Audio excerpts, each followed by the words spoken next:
The Baker's Men Collective presents. Our system, if you're really looking at it, their decision making has like damn near ground to a halt on anything beneficial for the public because they're poor managers.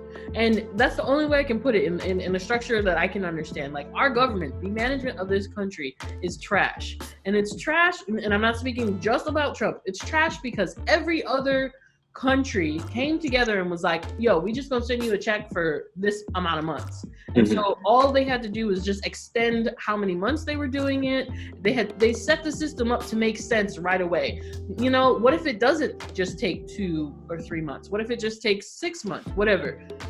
Hell, France, I think, is just like cutting checks through the rest of the year into the next one. Like, the United States is like, oh, here's some $1,200. We finally gonna come up with something. Here's some money. Here's $1,200. Let's save our corporations, as if the people don't spend their dollars at these corporations. So you sent them tons of money to bail them out. Meanwhile, the poor man, or the average Joe, really not the poor man, the average Joe is like, yo, can you just send me another $1,200 so I can, like, you know, keep my car together? This should afloat for a little bit longer.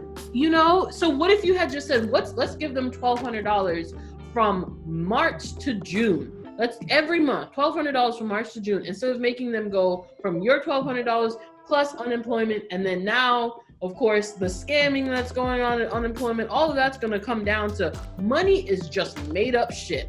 Because you just come up with numbers and you're giving money out in these other areas, and you could have just sent them one main check with all of this funding per month, and we wouldn't as a wise man once said on the show of Atlanta, everything's made up, nigga. Stay woke.